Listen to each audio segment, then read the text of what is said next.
በስመ አብ ወወልድ ወመንፈስ ቅዱስ አሐዱ አምላክ። በስመ አብ ወወልድ ወመንፈስ ቅዱስ አሐዱ አምላክ። በስመ አብ ወወልድ ወመንፈስ ቅዱስ አሐዱ አምላክ አሜን። የአባቶቻችን አምላክ የቸርነት ባለቤት ቸሩ እግዚአብሔር ከዚህ ሰዓት ከዚህ ዕለት ያደረሰን ስለ ቸርነቱ ስለ መሐሪነቱ ቅዱስ ስሙ የተመሰገነ ይሁን። እንዴት ዋላችሁ? እንዴት ቆያችሁ? ቸሩ መድኃኔዓለም ፈጣሪያችን አምላካችን ለአምላክነት እንደሚገባ ቅዱስ ስሙ የተመሰገነ ይሁን። እመቤታችን ወላዲተ አምላክ ድንግል መብርሃን ዘመስቀሉ ቤተ ክርስቲያኑ ያከበራቸው ሁሉ የተመሰገኑ ይሁኑ። እንኳን አደረሳችሁ። ከእመቤታችን ከወላዲተ አምላክ ከአባቶቻችን ሐዋርያት ጸጋ በረከት በቸርነቱ ያሳትፈን። የቅዱስ ማቴዎስ ወንጌል ምዕራፍ 5 ቁጥር 1። ብዙ ሕዝብን ባየ ጊዜ ወደ ተራራ ወጥቶ ተቀመጠ። ደቀ መዛሙርቱም ወደ እርሱ ቀረቡ። አፉንም ከፈተ፣ እንዲህ ብሎም አስተማራቸው። በመንፈስ ነዳያን የሆኑ ብፁዓን ናቸው፣ መንግሥተ ሰማያት የእነርሱ ናትና። ዛሬ የሚያዝኑ ብፁዓን ናቸው፣ መጽናናትን ያገኛሉና። የዋሃን ብፁዓን ናቸው፣ እነርሱ ምድርን ይወርሳሉና። ስለ ጽድቅ የሚራቡና የሚጠሙ ብፁዓን ናቸው፣ እነርሱ ይጠግባሉና። የሚራሩ ብፁዓን ናቸው፣ እነርሱ ምሕረትን ያገኛሉና። ልባቸው ንጹሕ የሆነ ብፁዓን ናቸው፣ እነርሱ እግዚአብሔርን ያዩታልና። እርቅን የሚያደርጉ ብፁዓን ናቸው፣ እነርሱ የእግዚአብሔር ልጆች ይባላሉና። ስለ ጽድቅ የሚሰደዱ ብፁዓን ናቸው፣ መንግሥተ ሰማያት የእነርሱ ናትና። በሚሰድቧችሁና በሚያሳድዷችሁ ጊዜ ስለ እኔም እየዋሹ ክፉውን ሁሉ በሚናገሩባችሁ ጊዜ ብፁዓን ናችሁ። ደስ ይበላችሁ፣ ሐሴትንም አድርጉ፣ ዋጋችሁ በሰማያት ብዙ ነውና። ከእናንተ አስቀድመው የነበሩ ነቢያትንም እንዲሁ አሳደዋቸው ነበርና። እናንተ የምድር ጨው ናችሁ። ጨው አልጫ ቢሆን እንግዲህ በምን ይጣፍጣል? እንግዲህ የሚጠቅመው የለም። ሰዎች ወደ ውጭ አውጥተው ይጥሉታል፣ በእግራቸውም ይረግጡታል እንጂ። እናንተ የዓለም ብርሃን ናችሁ። በተራራ ላይ የተሰራች ከተማ መሰወር አይቻላትም። ከእንቅብ በታች ሊያኖሯት መብራትን አያበሩም። በመቅረዟ ላይ ያኖሯት በቤት ላሉ ሁሉ ታበራለች እንጂ። መልካሙን ስራችሁን አይተው በሰማያት ያለውን አባታችሁን ያመሰግኑት ዘንድ እንዲሁ ብርሃናችሁ በሰው ፊት ይብራ። ስለ ቅዱስ ቃሉ ቸሩ መድኃኔዓለም በድጋሚ ቅዱስ ስሙ የተመሰገነ ይሁን። የትምህርታችን ርዕስ ሰቆቃወ ድንግል የእመቤታችን ስደት ክፍል 3 ነው። ይሄኛው ንባብ ዛሬ ቅዱሳን አባቶቻችን ሐዋርያት 12ቱ ሐዋርያት በአንድነት የሚከበሩበት ቀን ስለሆነ ስለ እነሱ የተነገረ ኃይለ ቃል፣ እንደዚሁም መቼስ ከ10ሩ ቃለ ብፅዓን አንዱ ስደት ነውና ስደትን በቃለ ብፅዓን የሰራ ጌታ እርሱ ከእመቤታችን ጋር ተሰዶ ነውና ስለ እነዚህ ሁለት ምክንያቶች ይህንን አንብበናል። ወደ ሀተታው አንገባም። ባለፈው በጾመ ፍልሰታ እነዚህ እዚህ የተጻፉ 9 ቃላት በሙሉ እመቤታችን እንደምን እንደሚመለከቷት ተነጋግረናል። እያንዳንዱ 9ኙም ቃላት እስከ መጨረሻው ብፁዓን ለይሰደዱ በእንተ ጽድቅ እስከሚለው ስለ እውነት ስለ ጽድቅ ብለው ጽድቅ እውነት የተባለ በምስጢሩ ጌታ ነውና ስለ ክርስቶስ ብለው የሚሰደዱ ብፁዓን ናቸው ተብሎ ይተረጎማል። ስለ ጽድቅ ብለው ባለው ስለ ክርስቶስ ስለ እግዚአብሔር ብለው የሚሰደዱ ብፁዓን ናቸው። እንዲህ ከተባለ ዘንድ ጌታችን ፈጣሪያችን መድኃኒታችን ኢየሱስ ክርስቶስን ይዛ አዝላ የተሰደደች የመጀመሪያውን የአዲስ ኪዳን ቃለ ብፅዓን የተቀበለች እመቤታችን ናት። ቃለ ብፅዓኑን የተቀበለች እመቤታችን ናት። ወብፅዕት አንቲ እንተ ተአምኒ ተብላ በቅድስት ኤልሳቤጥ አንደበት ቃለ ብፅዓን፣ በቅዱስ ገብርኤል ቃለ ብፅዓን፣ በኋላ በጌታ በልጇ አንደበት ቃለ ብፅዓን የተሰጣት እመቤታችን ናትና ጌቶቻችን አባቶቻችን መምህሮቻችን ቅዱሳን ሐዋርያት ዛሬ ዓመታዊ በዓላቸው ነው። በኋላ ጥቂት ጊዜ ካገኘን እናወሳቸዋለን። ቸሩ መድኃኔዓለም ከእመቤታችን ከጻማ ንግደቷ ከቅዱሳን ሐዋርያትም ጸጋ በረከት በቸርነቱ ያሳትፈን። ሰዓት ለመጠቀም በቀጥታ ወደ ሰቆቃወ ድንግል እንግባ። እንግዲህ 3ኛ ሳምንት ላይ ደርሰናል። በየሳምንቱ 10 ቤት እያየን እየሄድን ነው። የእመቤታችን የድንግል ማርያም ስደቷ ከተነሳችበት ከናዝሬት ገሊላ ወደ ቤተልሔም ወርዳ ነበርና ሄሮድስ ከመሻቱ በፊት 70 ሰገልን ለማግኘት ተመልሳ ነበርና እመቤታችን ከዚያ ተነስታ ከዚህ በፊት ደጋግሜ እንደነገርኳችሁ የእመቤታችን ስደት ዛሬ ዮርዳኖስ በሚባለው ክፍል፣ በሶሪያ፣ በሊባኖስ፣ በግብፅ ዛሬ ኤርትራ በሚባለው ስፍራ፣ በኢትዮጵያ በእነዚህ ሁሉ ረሃቡን፣ ጥሙን፣ መከራውን ታግሳ በሐዘን በለቅሶ ኑራ 3 ዓመት ከመንፈቅ ሲፈጸም ነቢዩ እንደተናገረው ተመልሳለች። ታዲያ ይህንን በማሳሰብ አባቶቻችን ለእመቤታችን የመከራ መታሰቢያ መከራዋን ለማሰብ ብዙ ድርሳናትን ሲደርሱ መልካትን ሲጽፉ አንደኛው ሰቆቃወ ድንግል ነው።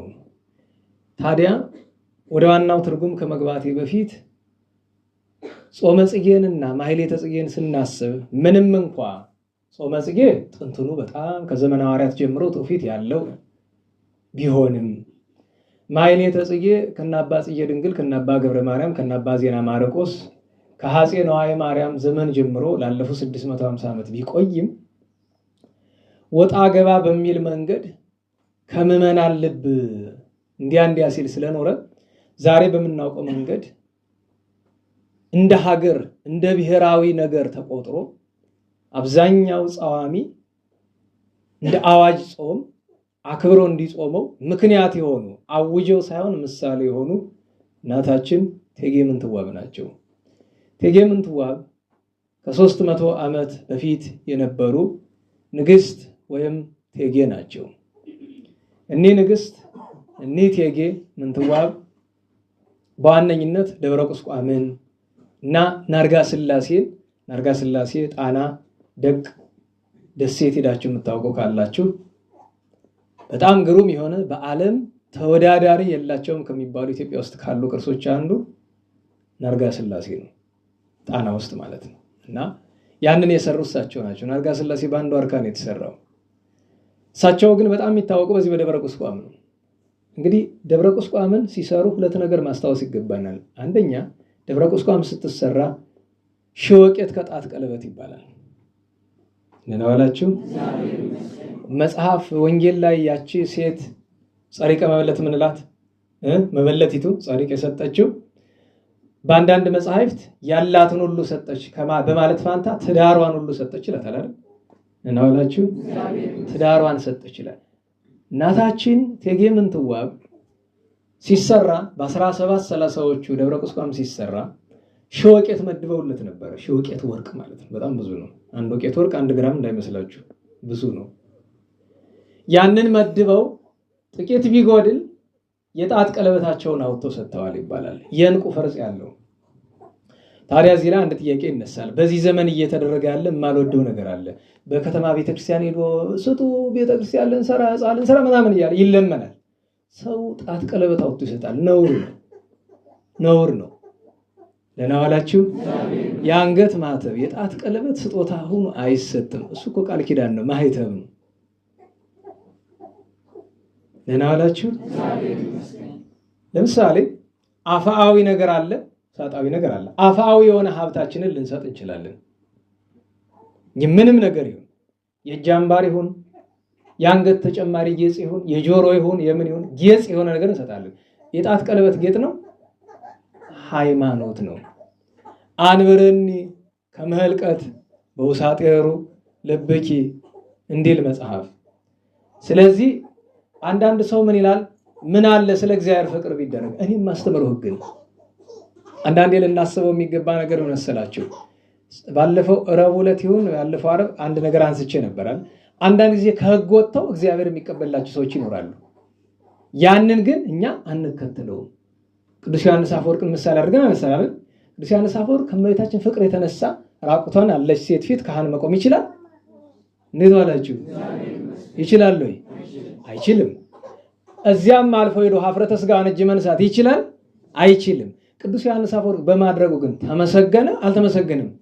ተመስግኗል። ፍቅር ስላገበለው ገብቷቸዋል። ነገር ግን ቅዱስ ዮሐንስ አፈወርቅ ስለተመሰገነበት ሁሉ ሌሎች ካህናት ሊያደርጉት ይገባል? እና አንዳንድ ነገሮች ላይ ጥንቃቄ ማድረግ አለብን። ለምሳሌ ጌታን ሽቶ የቀባችው ማርያም ተፍረት አለች አይደል? ሐዋርያት በተለይ ይሁዳ ተቃውሞ አቅርቧል። ለምንት ይሸጥዎ ለዝንቱ እፍረት ለሰለስቱ ምዕት ዲናር።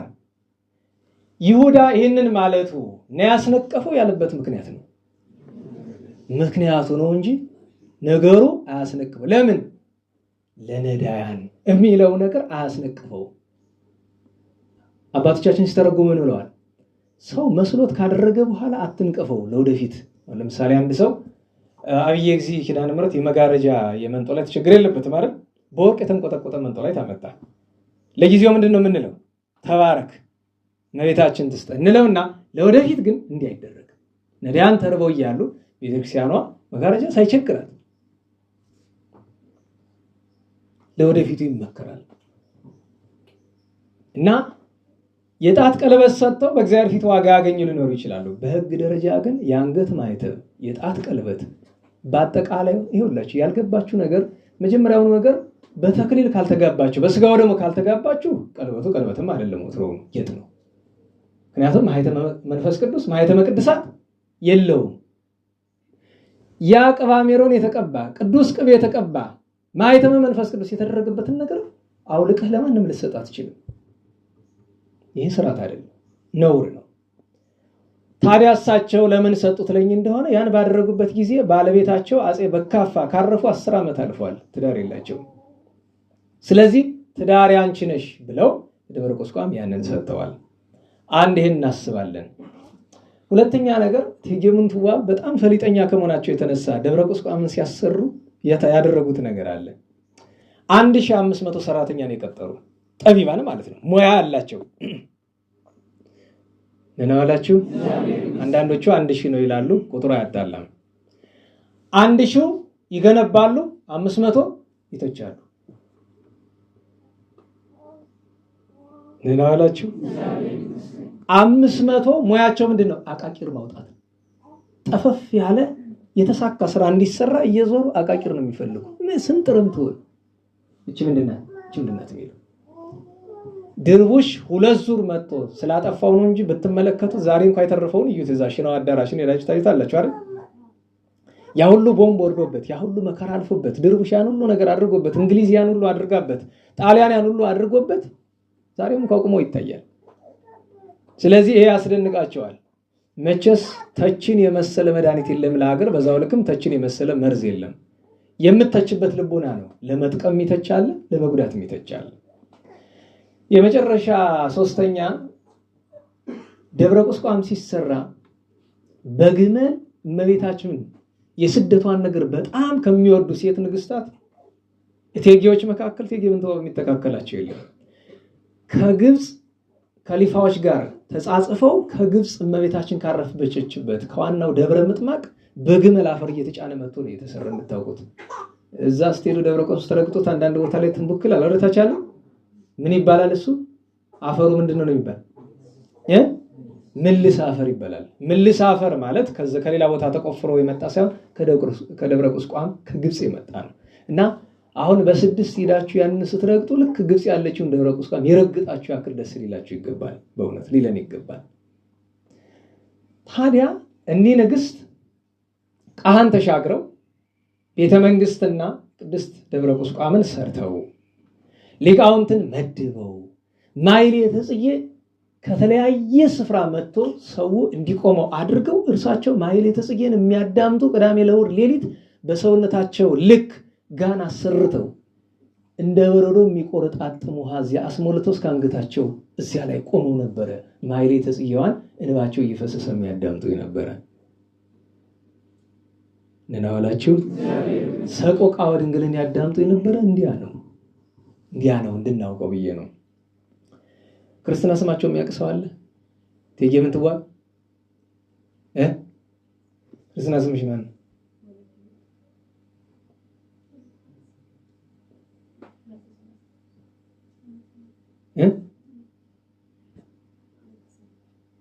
ወለተ ሰማዕት ትንሽ የተጠጋ ነበር። አንቺ ወለተ ማርያም አንቺኛትስ?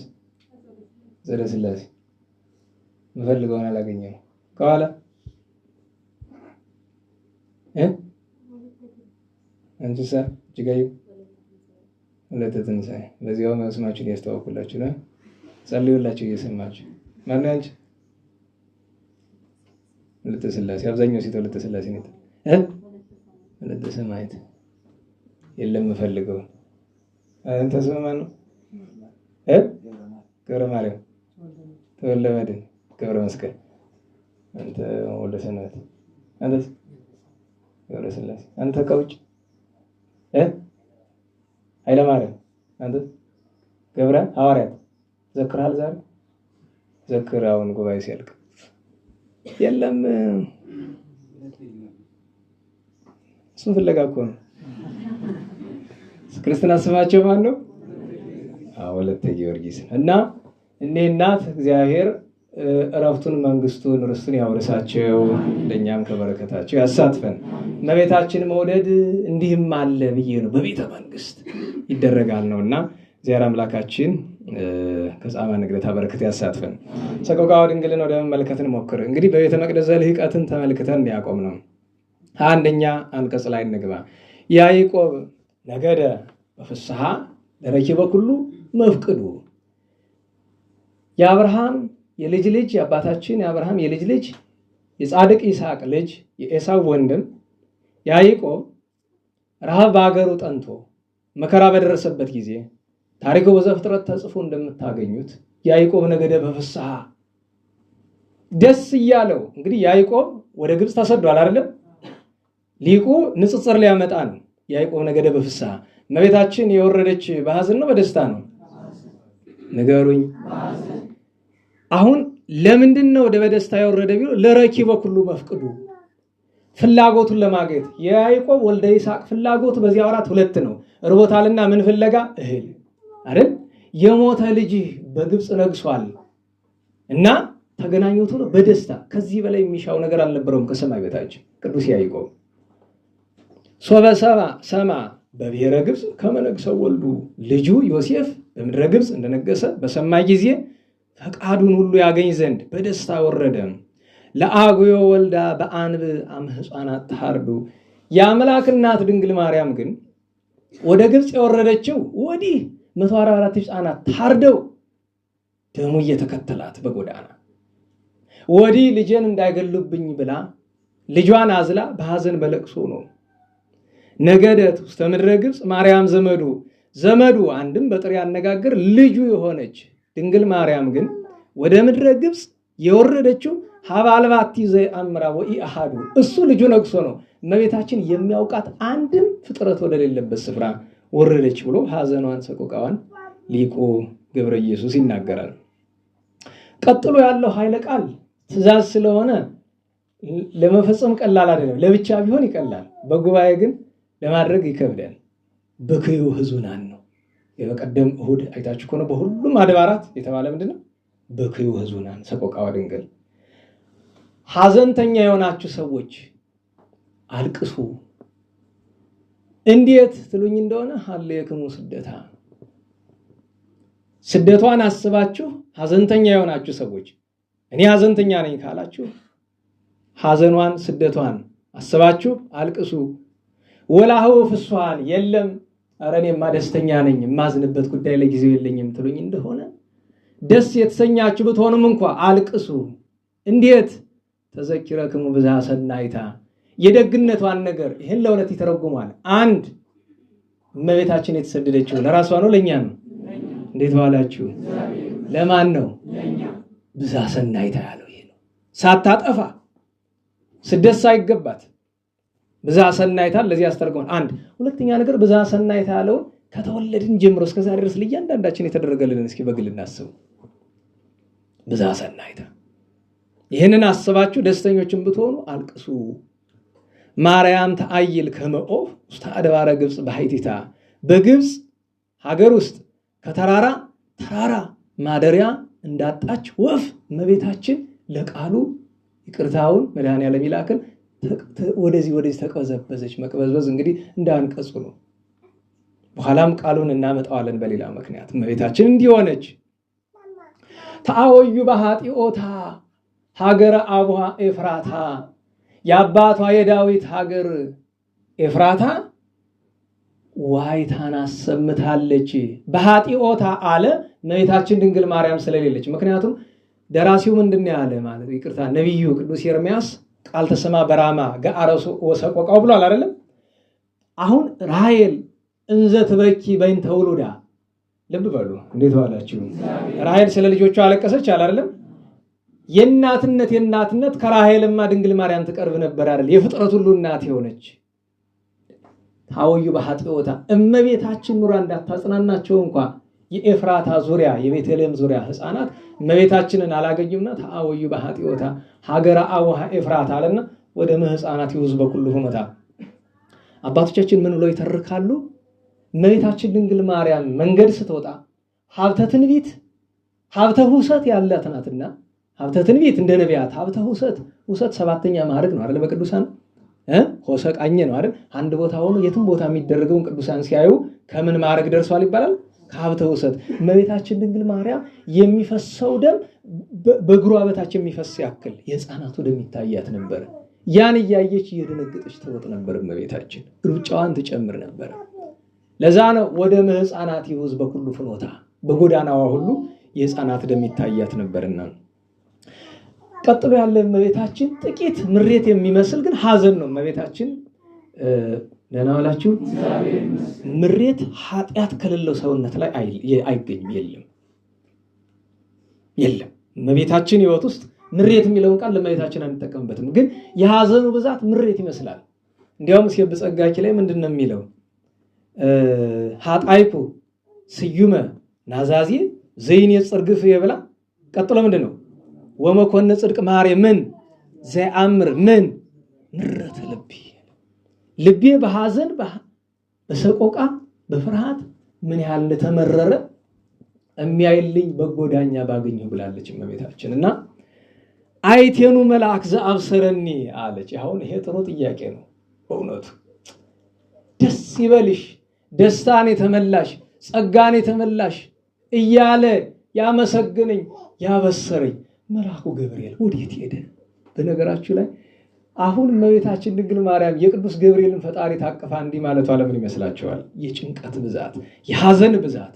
አይቴኑ መልአክ ዘአብሰረኒ ብካዬ ይራይ ወይርዳአኒ።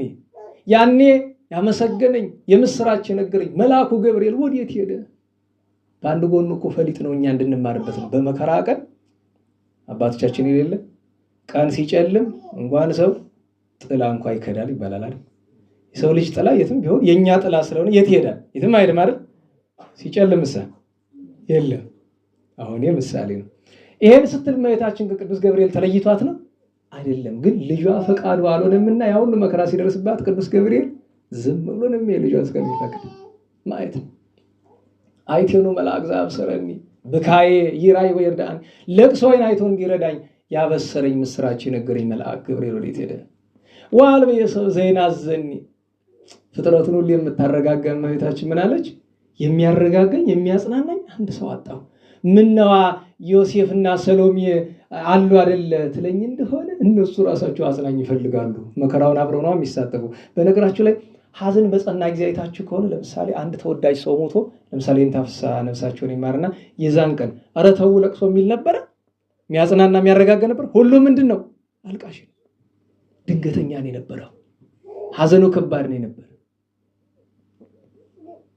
እና እነሱም ሐዘንተኞች ናቸው። ምነዋ ልጇ አያረጋጋትምን ትሉኝ እንደሆነ ልጇማ ስርዓተ ትስብእትን ለመፈጸም በአርአያ ሕፃን ስጋችን ተዋህዶ ነገረ ትስብእትን እየፈጸመ ነውና ለዚያ ነው እንዲህ አለችው። ዋልቤ ሰብ ዘይናዘኒ እንዘ ትብሊ ድንግል አለ ደራሲ እመቤቴ። እንዲህ ማለትሽን ሳስብ አራራይክኒ አሳዘንሽ እመቤቴ። አሁን እኛ ለእመቤታችን እናዝናለን፣ ግን ወደ ኋላ ተመልሶ እዚያ በነበረችበት ሁኔታ ነው እንጂ አሁን ባለችበት በሰማያዊ ዙፋኗ ሳይሆን ያኔ እዛ በነበረ እንዘ ትብሊ ድንግል አራራይክኒ። ይህን ያለበት ምክንያት ከመኃልየ ሰሎሞን ወስዶት ነው። በገዳም አመነስኡኪ ልብሰወልኪ ረቡኒ። የመምህራችን የመምህረ መምህራን የክርስቶስ የልጅሽን ልብሱን በወሰዱበት ጊዜ ጸላኢ ወተቃራኒ ወፈያታይ ማሂዘኒ። ይሄንንም ያደረጉብሽ ጸላኢ ተቃራኒ የተባለ ዳክርስ በግራ የተሰቀለው በኋላ ፈያታይ ማሂዘኒ የተባለ ጥጦስ ነው። ፈያታይ ማሂዘኒ ማን ያወጣለት እንዲህ ብሎ ስሙ? እመቤታችን። ምን አላችሁ? ኦ ርሩ ፈያታዊ። በኋላ ደግነት ካደረገላት በኋላ ኦሩ ፈያታዊ። ያንን ባደረጉባት ጊዜ ይህንን ብላ ስለተናገረች ሀባይ ረፍኪ እግዝእትየ ማርያም ታይተ ጽላሎተ እጽምጻማ ዛፍ ካለበት ግብፅ ሀገር ውስጥ ብዙ ዛፍ አይገኝም። ዛፍ ያለበት ስፍራ ላይ እመቤታችን ደርሳ እረፍት ለማድረግ እናታችን ድንግል ማርያም ከዚያ ዛፍ እግር ተቀመጠች። ፈያታውያን ክሌቱ አመ በጽሑኪ በግርማ ሁለት ሽፍቶች በሚያስደነግጥ አመጣጥ ሰይፋቸውን መዘው በደረሱብሽ ጊዜ እምትዘብተ ሞቱ ማሕዘኒ ለወልድኪ ንጉሠ ራማ ፍጥረቱን ሁሉ የሚያሳዝን የራማ ንጉሥ የተባለ የልጅሽን ሞት ከማሰብ የተነሳ እፎንም አዕይንትኪ በስርዋጽ እግዝእቴ ንግሥቴ የሚል ቃል ይጨምርበታል። እመቤቴ ንግሥቴ እፎንም አዕይንትኪ ማያተ አንባ አዝነማ የእንባ ውሃ የእንባ ጎርፍ የእንባ ባህር አይኖችሽ እንደምን አፈሰሱ። ቀጥሎ አዕይንቴ ለገብርኪ ክሊሆን ይጽለማ ብሏል። አንቺ ከምታለቅሽ የኔ ሁለት አይኔ ይጥፋ። ቅድም መዝሙር ላይ ትዘላላችሁ አይደለም? እመቤቴ አንቺ ስታለቅሽ ከምሰማ የኔ አይኔ ቢጠፋ ይሻላል። ሊቁ እንደምን እንደዚህ አለ ቢሉ አንደኛ ንግስታችን እመቤታችን የፈጣሪያችን እናት ናትና አይደለም አይን መጥፋት እሷ አንዲት እንባ ጠብታ ከምትወድቅ እኛ እልፍ እልፉን ብንወድቅ ይቀላል። ሁለተኛ ግን የኛ አይን ኃጢአት ከማየት በቀር ምን አይቷል? ደህና ዋላችሁ? አይምሯችን ላይ የተጠራቀመው ይሄ ሁሉ የኃጢአት ቆሻሻ በምን የገባ ይመስላችኋል? በአይንና በጆሮ። ስለዚህ የኔ ባሪያሽ ሁለት አይኔ ይጥፋ ብሎ ደራሲ ይህንን ተመኘ። ይጽበን የግዝቴ ማርያም ከመጸበኪ ዓለም በብልኡ ዓለም በሞላው እንደጠበበሽ እመቤቴ ማርያም እኔን ይጥበበኝ። አመ አገቱ ኪፈያት ልብሰ ወልኪ ይንስኡ ሽፍቶች የልጅሽን ልብስ ሊወስዱ ብለው በከበቡሽ ጊዜ ዓለም እንደጠበበሽ ለእኔ ይጥበበኝ። አይንኪ ዘርግብ ርግብ የዋሂት የምትባይ እመቤታችን ነጸፍጻፈ አንብዕክኡ አይኖችሽ የእንባ ነጠብጣብ ሲያፈሱ ነፂሮ ወርቃኖ ለሕፃነኪ በግኡ በግአ መስዋዕት በግአ ፋሲካ የተባለ ልጅሽ ራቁቱን መሆኑን አይቶ እስከናግባ አለኪ አሃዱም ካልኡ ከሁለቱ አንዱ እስከመለሰልሽ ድረስ እንዚያነክርም ጸና ለብሱ ወአዳም መልክኡ እንዚያነክርም ጸና ለብሱ አለ። መለኮታዊ መዓዛው በልብሱ ላይ አግንቶ መዓዛውን ደስ እያለው እያደናነቀ ወአዳም መልክኡ ያለው ለሁለት ያስተረጉማል። በጥሬ ዘር ቢያዩት የልብሷ ውበት ያቺ ልብስ ሰባ ሰገል ያመጣት አብራ የምታድግ አይደለች፣ ለየት ያለች ናት። በምስጢር ቢሄዱ ወአዳም መልክኡ አለ የሕፃኑን መጽሐፍ ምንድነው የሚለው? ዳዊት ምን አለ? ይሴኒ ለሐዩ ሙሉ ደጓ ለመሕያው ያለው ማለት ነው። ይህንን ያደረገ በቀኝ የተሰቀለ ሽፍታው ጥጦስ ነው። ተመስግኗል። ረሩ ፈያታዊ ሚእጹብ እመቤቴ ምን ይረቅ ምን ይደንቅ ወዮ ለዚህ ሳንክሮ ይገባል። ብዛት ትትናኪ ማርያም እግዝእቴ የትትናሽ ብዛት እመቤቴ እንደምን ይረቅ እንደምን ይጠልቅ። ሚእጹብ ብዛት ትትናኪ ማርያም እግዝእቴ ያለው ይህንን ነው። ምስለ ወለኪ ባእል ዘገብረ ሰማየ ከባለ ጠጋ ልጅሽ ጋር ያውም ደህና ዋላችሁ? እንዴት ዋላችሁ? ለምሳሌ ቀበሌ 10ን ታውቃላችሁ አይደል? ታውቁ? ቀበሌ 10 አራተኛ መንደር ነው። ስፋቱን ታዩታላችሁ አይደል? በዚህ በቅዳሜ ገበታችሁ አድርጋችሁ ጀምራችሁ እስከዛ ማለት እስከ ቀበሌ 17 ድረስ ይሄ የአንድ ሰው ንብረት ቢሆንስ አስባችሁታል አይደለም? ከዛ ከፍሎ ጎንደር ያንዳችሁ ትሆንስ ምን ያህል ሀብታም ትባሉ ይሆን? ጌታን ግን ባለጠጋነቱን ለመግለጥ ምንድነው ያለው? ምስለ ወልድኪ በዓል ከባለጠጋ ልጅ ጋር እሱ ምንድነው አለ? ዘገብረ ሰማይ ሰማይን ንብረት ያደረገ ብቻ እኮ አይደለም። ሰማይን ምን ያለ የፈጠረ ውስተ ደብረ ቁስቋም ሀደርኪ ተመስለኪ ነዳዬ የኔ ቢጤ ነዳይ መስለሽ በደብረ ቁስቋም ማደረሽ ምን ይረቅ ምን ይደንቅ ምን ይጠልቅ ኦለዝ እንዲል መጽሐፍ ወዩ ለዚህ አንክሮ ይገባል። ይረከብኪ ሰባ በህይዘ ይወኪ ሲሳይ በዚያ ስፍራ በደብረ ቁስቋም ለረሃብሽ ቁራሽ የሚሰጥሽ አላገኘሽም። ወማኮ ለጽምኪ ማይ ለመጠማትሽም ጥርኝ ውሃ የቸረሽ የለገሰሽ አልተገኝም። መኑ ይነግረከ ወደ ኢያቄም መጣ። ቅድስት ሐናን ሳምንት አነስተን የለም መኑ ይነግረከ ወይ ዜና ከዜናዊ ወሬ ነጋሪ መርዶ ነጋሪ አግንቶ በወዴት ይንገርህ? ማን ይነግርህ ይሆን? ገአረ ወለትከ ትስማ ኢያቄም እስራኤላዊ ከነገደ እስራኤል የተቆጠርክ የተገኘ ኢያቄም አባቷ መከራዋን ሐዘኗን ማን በነገረህ? እምቤተ ሙላዳ ወፂአ ዘምስለ ሕፃና ጠባዊ ገና ጦት ካልተወ ከሚጠባ ሕፃኗ ጋር ከተወለደችበት ስፍራ ከናዝሬት ወጥታ መሰደዷን ማን በነገረ? ትበኪ እንከ ወትቤ እያለቀሰች እንዲህ አለች፣ ወለተ ይሁዳ ወሌዊ በአንቀጽ ንግሥተ ይሁዳ ወሌዊ የሌዊ የይሁዳ ንግሥት አንድም የሌዊ የይሁዳ ልጅ ሆኜ ሳለ እንዲህ ያለ መከራ ደረሰብኝ ብላ ታለቅስ ነበረ። ውስታኔ ናይሰ ቁስቋም ሀደርኩ ከመኦፍ ባይታዊ ብቸኛ እንደሆነች አጋዥ እንደሌላት እንደ ወፍ እንደ ብቸኛ ወፍ ቁስቋም በምትባል ዋሻ ያኔ ዋሻ የነበረች ውስጥ አደርኩ እና ኤርሚያስ ነብዩን ይጠራዋል። ለሁለተኛ ጊዜ ሳምንት አንስተነው ነበረ። እማናቶት ኤርሚያስ የተወለደ ወዴት ነው? ሀገር ወዴት ነው? እንዴት ዋላችሁ? አናቶት በሉ እስቲ። እንዴት ዋላችሁ? እንዴት ዋላችሁ? ኤርሚያስ ወዴት ነው ሀገሩ? አናቶት። ስለዚህ ኤርሚያስ አናቶት አናቶት ከተባለ ከሀገረ ሙላድህ ኤርሚያስ ሆይና ኤርሚያስን ሳምንት ምን ብለን አወሳነው? ነብየ ብካይ ነብየ ሰቆቃው አይደለም የሚባል ሰቆቃው ኤርሚያስን መመልከት ነው። ታሪኩን ማየት ነው። ናባክህ ለምን ለወለተ ነቢያት ታስቆቀዋ በኃጢአ አብያዘ ትነብር ለቁስቋም በውስተ ብልዋ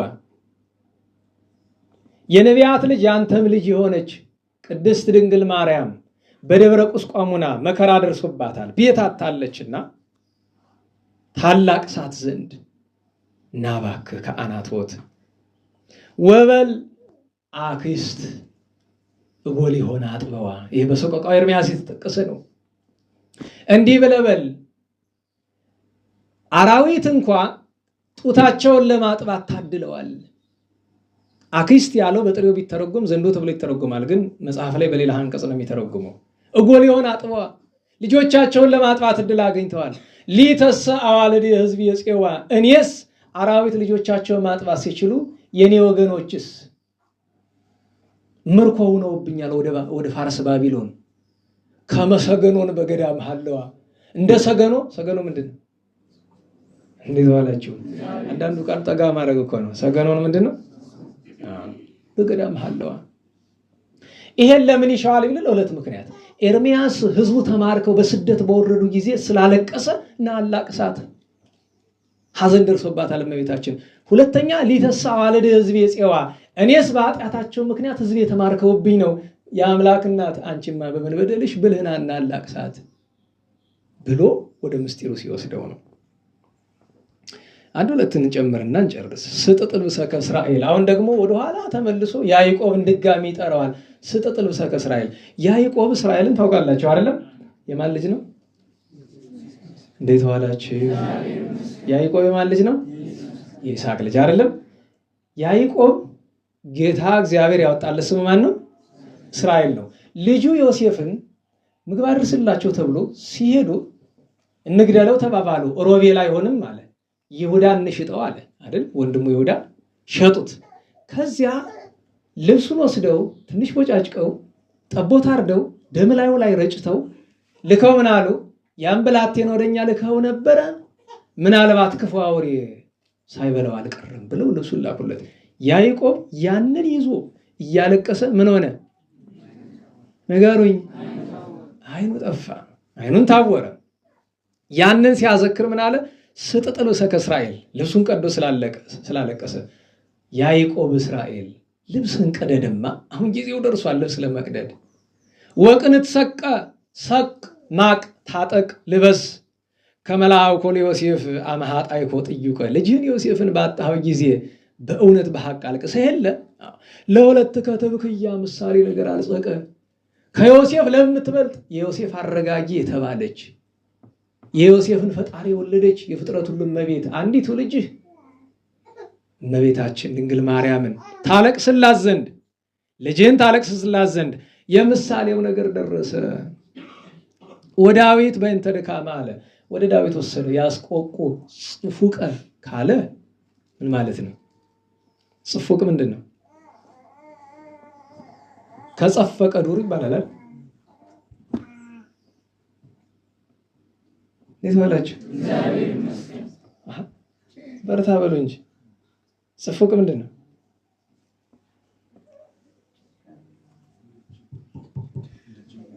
መጨፋፈቅ ምንድን ነው? ሁሉም በታጠጋጉት ቋጣሰም እንኳን ክነት ያላቸው ሌሎቻቸው ጽሁቀ ቢልሳ ምንድን ነው? ጽፉቀ ካለ በሐዘን ላይ ሐዘን ደርቦ በፍጹም ሐዘን ለማለት ነው። ጽሁቀ ካለስ ምንድን ነው? ጻይቅ ታውቆ የለ? ቅዱስ ዳዊት የእመቤታችን ስደት እያሰበ አለቀሰ። ዳዊት እንዲህ እያለ በሰቆቃ ተናገረ። ሰይሌ ማይደር የርህቀ፣ አንድም ሰይሌ ማይደር የዘርህቀ፣ ማደሪያ የራቀ። ዳዊት ላይ እንደዚህ የሚል ቃል የት ነው ያለው? ተፈሳይ ኩል አይደል? እንዴት ዋላችሁ? እንዴት ዋላችሁ? ዳዊት ቅዱስ ዳዊት ከመንገሱ በፊት ከተቀባ በኋላ ስንት ዓመት ነው የተሰደደ? 18 ዓመት። ከዛ በኋላ ደግሞ ልጁ አሳዶታል አይደል? በተለይ 18 ዓመቱን እያሰበ አንድም በኋላ የትሩፋንን ነገር ኋላም እመቤታችንና የጌታን ስደት እያሰበ ሰይሌ ማሂደር ይርቀ፣ ማደሪያ የራቀብኝ እያለ ዳዊት ያለቅስ ነበረ። ለጊዜው የእሱ ቤቱ ስላራቀበት ራቀብኝ የሚለው ዳዊት ሲሰደድ ወደ ቤተ መንግስቱ ወደ ሌላ ነው የሚሄደው? ነገሩኝ። ሰው ሲሰደድ ቤቱ እየቀረበው ነው እየራቀው ነው የሚሄድ። ለዚያ ነው እመቤታችን ወጣ ስትሰደድ ቤቷ ማደሪያዋ የአባቷ የዳዊት ቤት እየራቀባት ስለሚሄድ የዳዊትን ነገር ጠቅሶ እንዲህ አለ። ለሁሉም አንዲትን ጨምርና ይበቃናል። አመፈነው ሄሮድስ በላከ ጊዜ ብዙ ጭፍራቱ ለቀደም አማርኛ መዝሙር ላይ ወአለያኒሁ ብላቴኖቹን ባሮቹን ወታደሮቹን ውስተ ደብረ ቁስቋም ይስሳ፣ በደብረ ቁስቋም እመቤታችን ይሻት ዘንድ ሰማያ ድንቀተም ቃለ ወልደ ዮሴፍ ዮሳ፣ የሚያስደነግጥ ነገር ከዮሴፍ አረጋዊ ልጅ ከዮሳ ሰምታ ማርያም ደንገጸት ወታው ከከርሳ፣ እመቤታችን ደነገጠች፣ ሆዷ ተናወጸ በሐዘን በድንጋጼ። እምደ ሰሎሜ አሚሃ ተመጦት ወለሮሳ፣ አንድ ልጇን ከቅድስት ሰሎሜ እጅ ተቀበለች።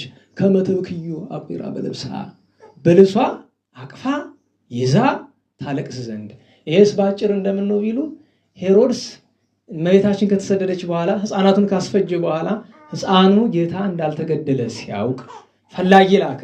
በጎዳና ጊጋር ሰውሯቸው ነበረ። ጊጋርን ገደለው። ከደማትያስ ጋር ተጋጨ። ኋላ ግን ግብፅ እንደወረደች ሲሰማ 4 ጭፍራ አለቃ እመቤታችንን ፈልጉ ብሎ ላከ። ይህንን ሲሰማ ዮሳ ወልደ ዮሴፍ ተነስቶ ሮጠ። ምን አላችሁ? ፈረስ የለውም፣ በቅሎ የለውም፣ ምንም የለውም። እነዛ በፈረስ በበቅሎ ነው የሚሮጡ፣ በሰገረ በቅሎ። የእርሱን ግን ምንድነው የሚለው? የቁስቋምን አርኬ ልብ ብላችሁታል። ሰላም ላይ ጋሪ ከውስተ ደብረ ቁስቋም ለጌሳ ሕፃነ ማርያም ክርስቶስ አመጎይ ከደወለን ሂሳ ብሎ ዋመ በጽሐ ህየ እንዘይነስ ኃይለ አንበሳ አይደለም ይለው። ጌታ የአንበሳን ጉልበት ሰጠውና ከፈረስ ከበቅሎ ቀድሟቸው ደረሰ። ሲደርስ ግን ጌታችን አላለቦት በፀሐዩ ሙቀት ምክንያት ቅድስት ሰሎሜ ልጥበው ብላ ታጥበዋለች። እመቤታችን ጥላ ሀገር አልፋለች። አረጋ ዮሴፍ እልፍ ብሎ አለ። አንዳንድ ጊዜም ቁራሽ ለመለመን ሄዷል የሚሉ ታሪኮችም አሉ። በዚያ ስፍራ ዮሳ እንደደረሰ ደህና ዋላችሁም አላለም። አመጣጡ ለበጎ ነው አይደለም? እንዴት ዋላችሁ? ዮሳ ወልደ ዮሴፍ ምንተ ገብረ አበሳ አይደለም? ማይሌተ ጽጌ ላይ እንብለዛ አምፃ ግብተ ቀጥሎ ምንድነው የያዘ ሰው ቀል።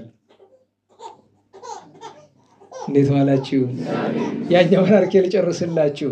ዋመ በጽሐ እየ እንዘ ይነስ ኃይለ አንበሳ እንተ ሰመርከ በህዳት ለነፍሱ ታፍልሳ ሰላም ሰላም ለወልደ ዮሴፍ ዮሳ ነው የሚለው። ዮሳ እንደደረሰ 2 ነገር ነው የተናገረ። አንደኛ በዚህ ሕፃን ምክንያት ዛሬ በቤተልሔም በኤፍራታ በይሁዳ አውራጃ በቅፏ የያዘች በጀርባዋ ያዘለች ልጇን የምታጠባ አንዲት ሴት የለችም። ሕፃናት ሁሉ ተፈጅተዋል። አንደኛ። ሁለተኛ እናንተ እዚህ ተዘላችሁ ተቀምጣችኋል። 4 ጭፍራ ጦር ተልኮ መጥቷል። መንገድ ላይ ሰይጣን አግኝቶት ሰው መስሎት ተታልፎ መጥቶ የለ ያው ሁሉ ያስመሰግናል። ሞታው ይሆናል አለው። ካገኘዋቸው ነግራቸዋለሁ፣ አስከሬንም ባገኝ እቀብራለሁ ብሎ ነው የመጣው። ያን ጊዜ እመቤታችን ድንግል ማርያም ለዛ ነው አመፈነው ሄሮድስ ወአልያኒ ውስተ ደብረ ቁስቋም ይስሳ ሰሚያ ድንቀተ እምቃለ ወልደ ዮሴፍ ዮሳ ማርያም ድንቀተ ታውቀ ከርሳ እምደ ሰሎሜ አሚሃ ተመጥወቶ ለሮሳ ከመትብክዩ አብራ በልብሳ ያለው እሱን ነው። ተቀብላ ሰሎሜን አምጭልኝ ብላ መራራ እንባን አለቀሰች። እንባዋ ወርዶ ከጌታ አይን ጋር ላይ ወርዶ በሱ ጉንጭ ፈሰሰ። የሱ እንባ አይደለም የእመቤታችን ነው፣ ከፊቱ ላይ ፈሰሰ። ያን ጊዜ ጌታችን ለ3 ዓመት እየተጠጋ ነው። 2 ዓመት አልፎት ነበርና አንደበቱ ከፍቶ ነበርና እናቴ ሆይ አትዘኝ ካላት በኋላ ዞር ብሎ ዮሳ አመጣጥህ ዋጋ የሚያሰጥ ነበረ። ነገር ግን እናቴን አስደንግጠሃታልና እሷ ድንጋይ ተንተራሳት አለው። ጋደም ብሎ ተንተራሳት። ዳግመኛ ስመጣ ዋጋህን እከፍልሃለሁ። በዚያው ተኛለሁ፣ እዚያው ተኛለሁ። አባቱ ቀብሮት ሄዷል። እዚያው ላይ አረጋዊ ዮሴፍ ይህንን አይቶ ፈጣሪን ከማመስገን በቀር ሌላ ምን አለ? ተመስገን ነው። እግዚአብሔር አምላካችን የዮሳን የአረጋዊ ዮሴፍን የቅድስት ሰሎሜን የንጹሐንን ሁሉ ጸጋ በረከት ያሳድርብን ያሳድርብን። የቸርነቱን ስራ ይስራልን። ያለፉትን 7 ቀን ቅዱሳን ስማቸውን እናውሳና ጉባኤያችንን እንጨርሳለን ማለት ነው። የእመቤታችን የስደት ጉዳይ ሁልጊዜ እንደማሳስባችሁ ይችን ነገር አሁንም ድጋሚ ሊሰለቻችሁ ቢችልም እንኳን አላስታውሳችሁ። የእመቤታችን ነገር የምንነጋገር ሀዘኗ እንዲገባን ነው እንጂ ስለ እመቤታችን ስደት እውቀት እንዲኖረን አይደለም ጨርሱ። እሱ እንድናስበው ይገባል። ስለዚህ በተቻለን መጠን ቅድም የእቴጌ ምንትዋብን ተነጋግረናል አይደል? በተቻለን መጠን ምንድነው ችሎታችን? 64 መስገድ ነው። እሷን አለፈውም ነግሬያቸዋለሁ። ያችኑ ማተኮር ነው። ቢያምም ቢደክምም 64 መስገድ ነው። ስግደት ከሆነ ሰቆቃወ ድንግል መድገም ነው። እሷ ላይ ማተኮር ነው። አንዲት ብቻ ያዙ አይደለም ግን ማንተው አንድ ምግባር ያስፈልገናል። በእግዚአብሔር ፊት ዋጋ ጸጋ የሚያሰጠን ይህ እንድናስበው ነው። ስንት ቀን ነው ዛሬ? በ8 ነው ተገናኝተን የነበረ። በ9 ብዙ በዓላት ነበሩ። ከነዚህ ሁሉ በዓላት በጣም አስደናቂው ትልቁ በዓል ታውቃላችሁ አይደለም? የታላቁ ቅዱስ አትናሴዎስ በዓል ነው። ደህና ዋላችሁ። 2 አጭር ታሪኮችን ብቻ ስለ ቅዱስ አትናሴዎስ አሁን ለዩ። በነገራችሁ ላይ አትናሴዎስ በርስቲ አትናቴዎስ አንድ ናቸው? ይለያያሉ። ሰዎቹ ይለያያሉ። ስሙ ግን ያው ቋንቋን የቋንቋ ልዩነት ነው። ሰዎቹ የተለያዩ ናቸው። አትናቴዎስ ሐዋርያዊ ካረፈ ከ300 ዓመት በኋላ ነው የተነሳ አትናሴዎስ። ይሄኛው የአንጾኪያ ነው። ቅዱስ አትናቴዎስ ግን የእስክንድርያ ነው። ይሄ ቅዱስ ሰው መጀመሪያ አረሚን ነበረ። በልጅነቱ ምን ድንግልናውን ባያጣ ነገር ግን ጓደኛ ነበረችው ሴት። ታምረ ማርያም ላይ ይሄን ታሪክ ድሮ ሲነበብ ሰማ ነበር። ዛሬ ገጥሞኝ አያውቅም። አንድ ሰው ጳጳስ ተሾመ ይል ታምረ ማርያም ላይ ከተሾመ በኋላ 7 ቀን ተከታታይ ቀድሶ ማቁረብ ስርዓት ነው በሀገሩ። ከተሾመ በኋላ ይላል። ከዚያ ቀድሶ ሲያቆርብ ድሮ የለመደችው አንዲት ሴት መጣ ቢያስታውሰኝ ብላ እጁን ነከሰችው። ከዚያ ሄዶ እጁን ምን አደረገው? ማይሌተ ጽጌ ላይ አለ። እጁን ቆርጦ ጣለ። ይህንን ያደረገ ቅዱስ አትናሴዎስ ነው። ስንክሳር ላይ የሚጀምረው የኋለኛውን ታሪኩ ነው። መጀመሪያ ላይ ይህንን ያደርጓል። ኋላ እመቤታችን መጣ ምን ሰጠችው? እጅ፣ አዲስ እጅ፣ የብርሃን እጅ ሰጠችው። ያቺ የተቆረጠችው እጅ ለዘላለም ምስክሩን አቀርታለች እዚያው አልጋው ስር እንደተቀመጠች። ይሄ ቅዱስ ሰው አንደኛ ታሪኩ ነው እመቤታችን ከመውደዱ የተነሳ። ሁለተኛው ታሪኩ እሱ በተሾመ ጊዜ ሰልቅ በሚባል ስፍራ የነበረ ጳጳስ አባ እልመፍሪያን ሕግ ነበራቸው ስርዓት። አባ እልመፍሪያን ባልተገኘበት መሾም አይችሉም። 50 ቀን ጠበቁት። ጥፋቱ እኮ እሱ ነበር መጀመሪያ። ሲቀርባቸው ጊዜ ሾሙ አይደል? አሁን ይሄ ነገር ጎትቶ ወደ ዘመኑ ሊያመጣን ነው። እንምጣበት እንተው፣ በእናንተ ምርጫ እንተው አይደል? ተባረኩ። ለምን እኔም ሰላም ልደር ሰዎቹም ሰላም ይደሩ። ያው ትናንት በዛ ማዶ ያሉ ሲኖዶስ መስርተናል ሲሉ ስለሰማው ነው። ግን አልገባበትም። ቅዱሳን ታሪክን ተርክስም ብለን ሰላማችን እሱ ነው። ተናግረንም የምንናገረው እኮ ተናግረን ሰምተው ሊለወጡ እኮ አይደለም። ንግር ወይ ታርም ብሎት የለ ጌታ እኮ ተናግሯል። ሄዱ አስተምሩ፣ ባይሰማችሁ ምን አለ? ንግፉ ጸበለ ገሪክሙ። በቃ ጌታ በነገራችሁ ላይ አይሰሙኝ ብሎ ከማስተማር አቁሟል። ሐዋርያት አይሰሙኝ ብሎ ከመናገር አቁሟል። የምንናገረው መፍትሄ ይመጣል ብቻ አይደለም፣ ቢመጣ ይመጣል፣ ባይመጣ ዕዳ እንዋጣለን ብለን እልመፍሪያን እሾማለሁ ብሎ ከሀገሩ ድንበር ላይ ሲደርስ ከሰልቅና ከአንጾኪያ ድንበር ላይ ሲደርስ ሶሪያ ኧረ ሹመ ነው አሉ አንዱ ጳጳስ ነው። ከመዝ ሰዓርክሙ ሕገ ዘማእከሌነ፣ በመካከላችን ያለ ሕግ አጥፍታችኋል። አትናሴዎስ ብሎ በቅዳሴ በዕጣን በቁርባን ስም የሚያነሳው ሁሉ አውግሻለሁ አለ።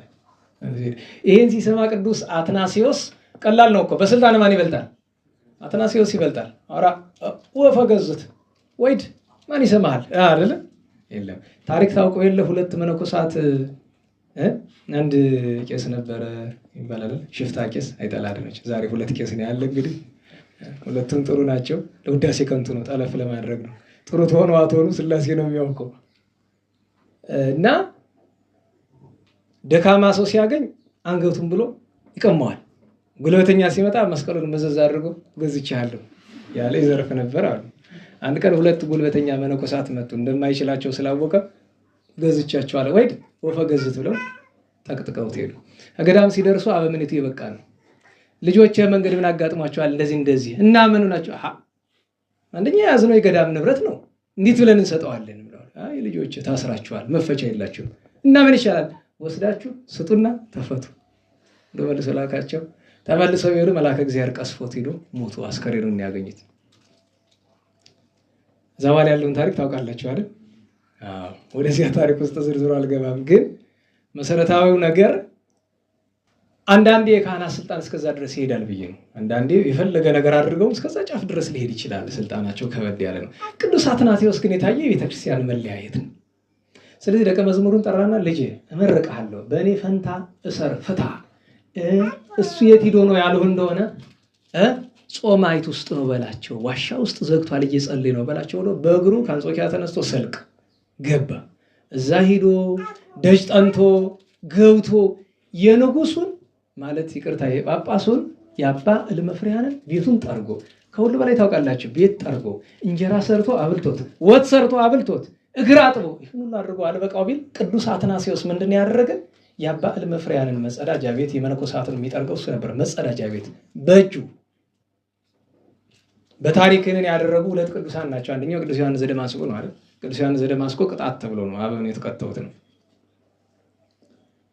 ያንን ሲያደርግ ቆይቶ ከመውደዳቸው የተነሳ ዲቁና ሊሾሙት ሲሉ ማልቀስ፣ እምቢ ሲሉት ኧረ ዲያቆን ነኝ። ደግሞ ቆይቶ ቅስና ሊሾሙት ሲሉ ማልቀስ፣ እምቢ ሲሉት ኧረ ቄስ ነኝ። መጨረሻ ላይ አንዱ ክፍል ጳጳስ አርፎ ኤጲስቆጶሳትን ሰብስቦ አባ እልመፍሪያን ዮም ጸውዐከ መንፈስ ቅዱስ፣ ዛሬ መንፈስ ቅዱስ ጳጳስ ሊያደርግ ጠርቷል። ተው ቢለውም ቢያለ ከጳጳስማ የአንጾኪያ ሊቀ ጳጳሳት ፓትርያርክ አትናሲዮስ ይለዋል እኮ እኔ ነኝ ብለዋል። እዛ በኋላ እንግዲህ ስንክሳር ሰምታችሁታል አይደለም? መሬት በግንባሩ ድፍት አለ አይደል? አባ እልመፍሪያን አለቀሰ፣ ረጅም ሰዓት አለቀሰ። ኋላ ያምለካ ደግ ኑሯልና አክብሮ በበቅሎ አስቀምጦ በእግሩ እንዳሽከር በቅሎ ልጓም ይዞ እየጎተተ ነው አይደል አንጾኪያ አድርሶት የመጣ። የአባቶቻችን ዘመን በስንቱ ይናፍቀን ነው ወገኖች፣ በስንቱ ዛሬ ስንገፋፋ ነው ምን እንኳን እኛ ትንኩሽታዎቹ ተርታዎቹ ትልልቆም ሁሉ እና የቅዱስ ሰው በዚህ ነገር በጣም ተመስግኗል። እግዚአብሔር በረከቱን ያሳድርብን። በሰባተኛው ክፍለ ዘመን የተነሳ ታላቅ ቅዱስ ሰው ነው በእውነቱ። ያን ቀን ካለ እስጢፋኖስ የአንጾኪያ የመጀመሪያው ሰማዕት የነ ቅዱስ ፋሲለደስ የነ ቅዱስ ጊዮርጊስ እነዚህ ታላላቅ ሁሉ ሰማዕታት የመጀመሪያ ቀዳሚያቸው ካለ እስጢፋኖስ ነው። መጀመሪያ ቀደሙ ያችን ጽዋ የጠጣት ቅዱስ እስጢፋኖስ ነው። የቅዱስ ፋሲለደስ ቤተሰብ የነበረ ቅዱስ ሰው ነው። ያን ቀን ቅዱስ ቶማስ ዓመታዊ በዓሉ ነው አይደል? ነናውላችሁ ያን ቀን ምስባክ ልለውጥባችሁ ነበረ። ዘረወ በሚለው አጋጣሚ ያነሳችሁ ስብከት ምስባክ ጥሩ ነበር፣ ከባለው ምስጢር ጋር የሚሄድ ነው። አይ ይሄም ይሁን ብዬ ነው እንጂ ልለውጥ ነበር። ዘረወ በሉልን ነበር። ቶማስ ምንድነው የሚለው? ቅዱስ ቶማስን አባቶቻችን ሲገልጡት ምንድነው? 100 የማይችለው ነገር አለ። ቅዱስ ቶማስ ከሐዋርያት ለየት ያለ ጸጋ አለው። 100 የማይችለው ነገር አለ። ምንድነው እሱ? ንጹሐት ምንም ቢያገኝ ታዲያ ይሰጥ ምንድነው የሚለው? ንጉሱን ሄዶ ምን ትችላለህ አለው። ቅዱስ ቶማስ በነገራችሁ ላይ እጠርባለሁ፣ መንበር እጠርባለሁ፣ ቤተ መንግስት ሰራለሁ፣ እንዲሰራለሁ ብሎ ብዙ ነገር ተናግሯል። ይዋሽ ይመስላል አይደለም? ምክንያቱም ቅዱስ ቶማስ የተጠራ በጌታ ከዚህ ሙያው ነው፣ ምድራዊ ሙያው እሱ ስለሆነ ነው።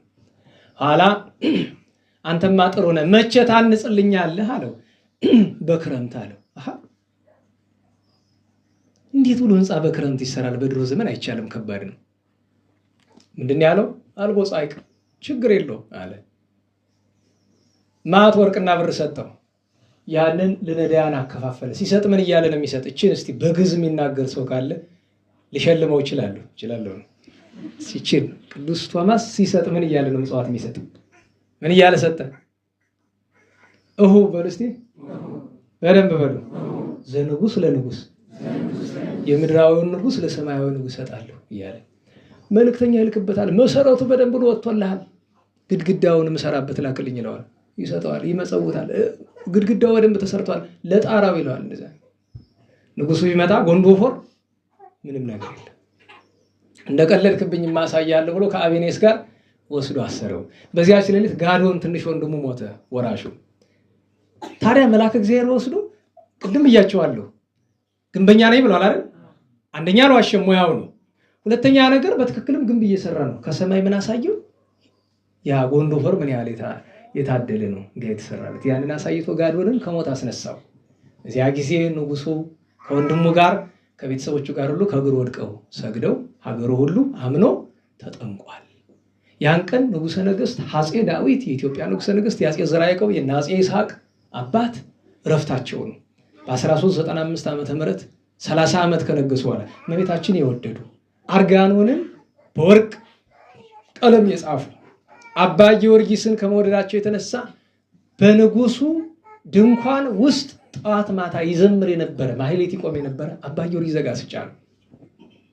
ኋላ ግን መጨረሻ ላይ ነገረ ሰሪ አጣልቷቸው ትንሽ ገርፎ አሰሯቸውና ታሪኳን ታውቃላችሁ። ወደ መጨረሻ አካባቢ ያው ከበቅሎ ወድቀው መስቀሉን ካመጡ በኋላ ከበቅሎ ወድቀው ሲሞቱ ወሬ ነጋሪ መጥቶ አባ ጊዮርጊስ አቤት ደስ ይበል የምስራች፣ ምን ነው ንጉሱ የገረፈ ያሰቃየ ከበቅሎ ወድቆ ሞተልህ እኮ። አባ ጊዮርጊስ አምርረው አለቀሱ። ለምን ቢሉ ስለ ሁለት ነገር፣ አንድ አፍቅሩ ጸላእተክሙ ባለው፣ በእርግጥ ጠላት አይደሉም እንዲያው በህግ ደረጃ እንጥቀሰው ነው እንጂ ዋናው ምስጢር ግን ምን ነው አለቀስ ካላቸው፣ ምን ነው እኔን እየገረፈኝ ዘላለም በኖረ እንዴት እመቤቴን ይወዳታል እኮ ሁሉ። ይሄ እኮ ትልቅ ምስክርነት ነው። ደህና ዋላችሁ? እንዴት ዋላችሁ? እመቤታችንን የሚወዳት ማን ነው ለመሆኑ? ማን ይሆን በዚህ ዘመን የእመቤታችን ፍቅር ያለው? በነገራችን ላይ የእመቤታችን ፍቅር ያለው ሰው እኔ እመቤታችን እወዳለሁ ብሎ ብዙ በአደባባይ አይናገርም። ተግባሩ ነው የሚገልጠው፣ ኑሮ ነው እንጂ እኔ እንዲህ ነኝ ብሎ አይልም፣ አይታወቀውም። ግን አንዳንዴ በኋላ እንደምናስ ሴብ ጸጋኪ ላይ የቆስቋሙ ላይ ማለት ነው ያነድደን የድንግል ጣይ መቃለች ዘይብል ይላል አይደል? ፍቅሩ ያለው ሰው ነው እንደሚቃጠል በእውነቱ። እና አፄ ዳዊት የአፄ ዘርዓ ያዕቆብ አባት የጻድቁ አባት ጻድቁ ንጉስ እረፍታቸው ነው። ብዙ ሌላ በዓላት ነበሩ። እነ ቅዱስ ሊዋሬዎስ ዘሮሜ፣ ኢዮሄር፣ ሌሎችም ቅዱሳን እነ ስምዖን ኤጲስቆጶስ እግዚአብሔር የሁሉንም በረከት ያሳድርብን። ሰዓት ለመጠቀም እዚህ በኋላ ስማቸውን ብቻ ላንሳ። ጥቅምት 10 ቀን ታላቁ አባ ኤስድሮስ ዓመታዊ በዓላቸው ነበር። ይዘክሩ ስም ተሸክሙ። ታላቁ አባ ኤስድሮስ መቼ ነው በዓላቸው ከተባላችሁ፣ ሰማይቱ ታላቁ ኤስድሮስ ግንቦት 19 አይደል? ሰማይቱ ጻድቁሳ ጥቅምት 10 ቀን። እኒህ አባ ኤስድሮስ የት ነው የምናውቃቸው? የታላቁ ቅዱስ የአባ ሙሴ ጸሊም የደብስ አባቱ ማለት ነው። በነገራችሁ ላይ ግብፅ ወርዳችሁ ብትመለከቱ አርስተ አቦ ከሚባሉ ታላላቅ ቅዱሳን ወላዲ አእላፍ ከሚባሉት አንዱ አባ ኤስድሮስ ናቸው። ስንት ቅዱሳንን የወለዱ ረቂቅ ምስጢር ያላቸው፣ በመጀመሪያ ህይወታቸው በዓለም እያሉ ጀምሮ ቅድስና የነበራቸው ቅዱስ ሰው ናቸው።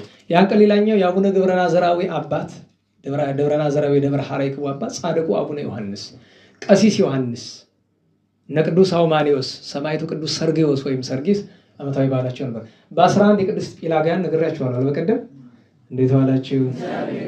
ስንት ጲላጋዮችን ያከበርን? በ11 ጎዞች ልባምናችሁ ላሳሰት እየቆነ እንደዚህ ስንት ነው ያከበርን? ሶስቱም ስማቸው ማን ነው? ጲላጋያ። አንዲቱ ሰማዕት፣ አንዲቱ ድንግል፣ አንዲቱ ገዳማዊት ጻድቅት ማለት ነው። ሶስቱ ጲላጋዮች በአንድ ቀን ናቸው። ስንክሳር የጻፈ እንዲቱ ናት።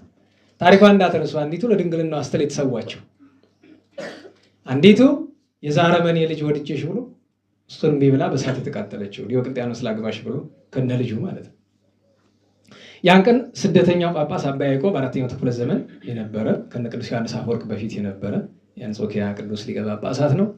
አቡነ ኤልያስ ኢትዮጵያው የደብረ ውቅሮ እንግዲህ ኤልያስ የመርጠው አሉ፣ ኤልያስ የውቅሮ አሉ። ሁለት ነው በዚህ ስም እናውቃቸው፣ ሌሎችም አሉ በእርግጥ ዋናዎችን ለማለት ነው። ዓመታዊ ረፍት በዓላቸው አቡነ ኤልያስ ማለት ታውቃላችሁ፣ ያው አባይን ገዘቱ ተብሎ ታሪክ የሚነገርላቸው መልአኩ ገብርኤል ይራዳቸው የነበሩ ቅዱስ ሰው ናቸው። በ12 ተነጋግረናል። ቅዱስ ዳዊት፣ ቅዱስ ሚካኤል፣ ቅዱስ ማቴዎስ ወንጌላዊ፣ ቅዱስ ድሜጥሮስ ተካልዮን፣ እናታችን ቅድስት አፎምያ ልደቷ ነው። ቅድስት ልዕልተ ወይን ዓመታዊ በዓላቸው ነው። በ13 ታላቁ ሊቅ ቅዱስ ዮሐንስ አፈወርቅ ዓመታዊ ታምራት በዓሉ ወይም እሰግድ ለኪ የተደረሰችበት ቀን ነው ብለን እናከብረዋለን። እንዴት ዋላችሁ? ይኸውም ታሪክ ባጭሩ በዚያ ወራት በአራተኛው ክፍለ ዘመን መጨረሻ አካባቢ አባ ማርዳሪ የሚባል ገዳማዊ ሰው በግብፅ በረሃ በባሕታዊነት ይኖር ነበረ። አንድ ሌሊት ዓለም ሲናወጥ ሰማ። ብቅ ቢል 12 ሊቃነ መላእክት ሲወርዱ ተመለከተ። ሊጎበኙት ገቡ። ከቤት ተጨዋወቱ። ከዚያ አንድ ነገር አላቸው። ወዴት ነው የምትሄዱ አላቸው። ቁስጥንጥንያ። ምን ልታደርጉ? ዮሐንስ አፈወርቅ እመቤታችንን ሊያመሰግናት ነውና ምስጋና ልንሰማ፣ እንኪያስ መርቁኝ ብሎ አለ። ስትመርቁኝ ግን በተለያየ ምርቃት መርቁኝ። አንደኛው መልአክ በመረቀኝ ሌላው እንዳይደግም ማለት ነው። ምክንያቱም አንድ መልአክ ከመረቀ ነው ይደርሳል። 12ቱ ሊቃነ መላእክት የመረቁትን ምርቃት ሞያ ብዘጉ አንድ ቀን አታምረ ማርያም አምጥተን እንመርቃችሁ ነበር። ከዚያ እነሱ ሲሄዱ አባ ማርዳሪ ወደ ፈጣሪ ጸለየ። ምን ብሎ? ጌታዬ እኔ በዓቴን ለቅቄ መውጣት አልችልም፣ እባክህ እዚህ ሆኜ ዮሐንስ አፈወርቅ ሲያመሰግን ልስማ። ከዚያ በዚያች ቀን አርቃዲዮስ ንጉሱ፣ ጻድቁ ንጉስ አርቃዲዮስ በቅዱስ ማቴዎስ ወንጌል ምዕራፍ 1 ላይ ያለውን ጥያቄ ጠየቀው። ታሪኩ ሰፊ ስለሆነ እሱን እንዝለለውና መልስ ሲመልስለት በዚያ ቦታ የነበረች ስለ አድኖ እመቤታችን አንደበት አውጥታ እጆቿን ዘርግታ ምን አለችው? በአማን በጉስቲ አፈወርቅ ወአፈ በረከት ልሳነ ወርቅ። አያችሁ እንዲህ ብላለች። 3 ስም አወጣችለት። አፈወርቅ፣ አፈ በረከት፣ ልሳነ ወርቅ። ባነጋገር ቤተክርስቲያን ደስ ይላታል አለችው። በዚህ ዘመን በቅዱስ ዮሐንስ አፈወርቅ ስም የሚነግድ ማዕት ሰው ያለ ሸቃ ላይ እናንተን ጨምሮ ማዕት ሌባ ነው ያለ። በስሙ ብዙ ንግድ የሚነግድ ማለት ነው። ወሬኛ ሁላ አፈወርቅ። ልብ በሉ፣ አፈወርቅን የሚወድ ደጋግም ይላል። አፈወርቅን የሚወድ ሰው እንኳን ታላቂቱ ቤተክርስቲያን አንድ ድሃ እየተገፋ ዝም ይላል። አፈወርቅ ለምንድን ነው የተገደለ? እንዴት ዋላችሁ? አፈወርቅ ዮሐንስ ለምንድን ነው የተገደለ? ለአንዲት ድሃ ነው አይደለም? አንተ አይደለም ለአንድ ድሃ የቤተክርስቲያን ሕመም የማይሰማ ሸቃጭ ነጋዴ በአፈወርቅ ስም አትሸቅጥ፣ አትዘክር አልልህም፣ ዘክር።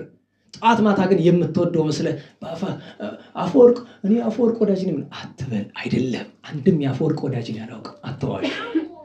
ዮሐንስ አፈወርቅን የሚወድ ሰው ከፈለጋችሁ አገናኛችኋለሁ። አንዳችሁም አታውቁት። ሀቅ በሀቅ ማለት ነው ከአንጀት። ደህና ዋላችሁ? ስለ አፈወርቅ ለመናገር አፈወርቅ መሆን ያስፈልጋል የሚለውን ጥቅስ ነጥቀው ስለተናገራለን። ማን እንደተናገረው አታውቅም።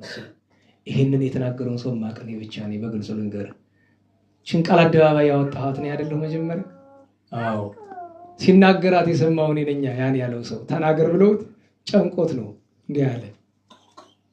ማን እንደሆነ አንድ ቀን እናገረው ይሆናል። ስለዚህ ቅዱስ ዮሐንስ አፈወርቅን በትህትና ሆነ ዝቅ ብላ አክብረው፣ በከንፈረ አትለብልበው፣ ከአንጀት ውደደው፣ አክብረው፣ ምሰለው። እመቤታችን ጌታን የወደደበትን መጠን ቅዱሳንን። በነገራችሁ ላይ ስለ ቅዱስ ዳዊት ቅዱስ ዮሐንስ አፈወርቅ ያስተማረበት አንድ ድርሳን አለው። ቅዱስ ዳዊት ተሳስቶ ኦሪዮን የገደለበትና ቤርሳቤን የነካበትን ታሪክ ማለት ነው። ደህና ዋላችሁ? የቤርሳቤ ላይ የተደረገውን ቅዱስ ዳዊት ያደረገውን ታሪክ መሸፈን ይገባል? ነገሩኝ እንጂ አይገባም። ምንም ነገርኛ የምንሸፈነው ነገር የለንም። አንዳንድ ሰዎች ስለ ቴዎድሮስ እንደዚህ አትበል፣ ስለ ፋሲል ካደረጉት ሳይተንታለው። ደህና ዋላችሁ? ክርክር መምጣት ያለበት አላደረጉም ተብሎ ገብታችኋል? አላደረግም ብለና ከረታኸኝ እታረማለሁ። ያደረጉትን ነገር ግን አትተርክ አትበለኝ። ለምን ብትሉ ጌታ ለናታን እግዚአብሔር ለቅዱስ ናታን ለነቢዩ ምንድን ነው ያለው? ለዳዊት እንዲህ በለው፣ አንተ ልትሰውረው ሞክረሃል፣ እኔ ግን በፀሐይ በጉባኤ እንዲሉ በአደባባይ ገልጥብሃለሁ ብሎታል ቅዱስ ዳዊት። ቅዱስ ዳዊት የተገለጠበት እኮ በዘመኑ ብቻ አይደለም፣ ለ3000 ዓመት ሙሉ ይኸው ይወቀስበታል። የማንንም ታሪክ አትሸፍን፣ ወደኋላ ያለፈ ታሪክ ሆነ። በዘመን ያለ ግን የባልንጀራህን ነውር ግን ሸፍን። ይወታል። ታሪክ ግን አታስመስል። ኃጥኡን ጻድቅ አታስመስለው። ኢሳይያስ ምን ይላል? ኔታ ኢሳይያስ ምዕራፍ 7 ላይ ምንድን ነው የሚለው? ጻድቁን ኃጥእ ኃጥኡን ጻድቅ ብርሃኑን ጨለማ ጨለማውን ብርሃን ለሚል ሰው ወዮለት ይላል። አዎ ማስተዋል ይገባናል። ማስተዋል ይገባናል። ደህና ዋላችሁ። ለሁሉም ቅዱስ ዮሐንስ አፈወርቅን ማክበር ይሻል። ለዛ ቅዱስ ዮሐንስ አፈወርቅ እመቤታችን አፈ በረከት ስትለው እሰግር ለኪ እሰግር ለኪ እሰግር ለኪ ወእወድሰኪ በከመ ወደሰኪ የኛ ሊቃውንት ለምስጋና እንዲመች ጨምሯት በከመ ወደሰኪ ዮሐንስ አፈወርቅ በድርሳኑ ዘይብል እቺ ብቻ ናት እነሱ የጨምሯት። ሌላው በሙሉ የሱ ነው። የቸውም ስንት ናት? 11 አንቀጽ ናት አይደለ? እና ዋላችሁ 11 ከ11ዱ 8ቱ ተፈሲ ደስ ይበልሽ፣ 3ቱ ሰላም ለኪ አይደል? ሰላምታ ይገባሻል።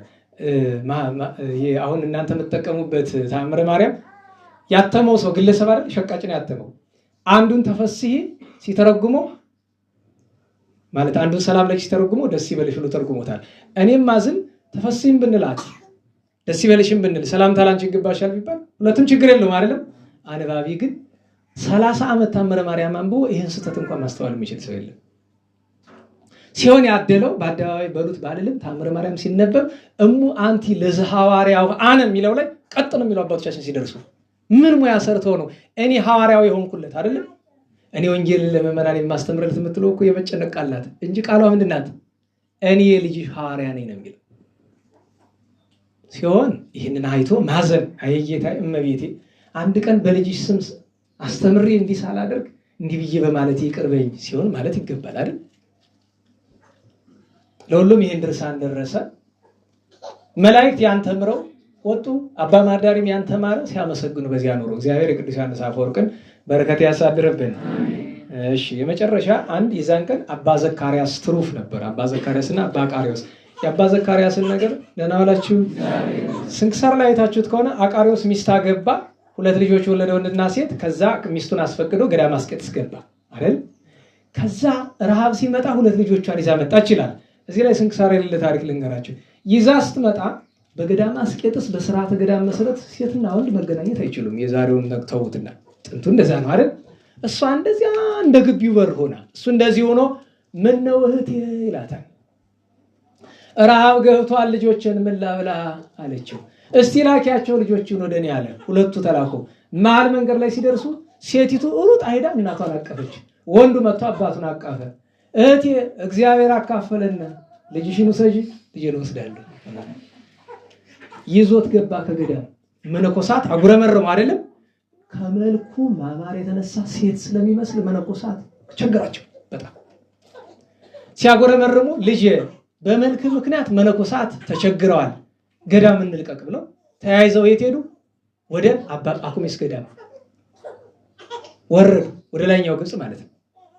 ከዚያም እንደገና አባ ጳኩሚስ ገዳም መነኮሳት ማጎረመረሙ። ልጅ እንመለስ ወደ ነበርንበት። አሁንም በሶስተኛው እዚያ ሲያጎረመርሙ ልጅ ምን ይሻላል አለ። አባቴ አንድ ቀን ታገሰኝ ብሎ ሄደ። የ7 ዓመት ታዳጊ ነው። ገዳመ አስቄጥስ ታውቃላችሁ አይደለም? እንዴት ዋላችሁ? ገዳመ አስቄጥስ ታውቃላችሁ? ገዳሙ በሌላ መጠሪያ ንጥሪያ ገዳም ይባላል አይደል? ንጥሪያ የተባለበት ምክንያት ይሄ ናይትሬት የሚባል አሲድ ታውቃላችሁ አይደል? ይሄ በኬሚስትሪ ትምህርት የምታውቁት እሱ እዛ ነው የሚገኘው።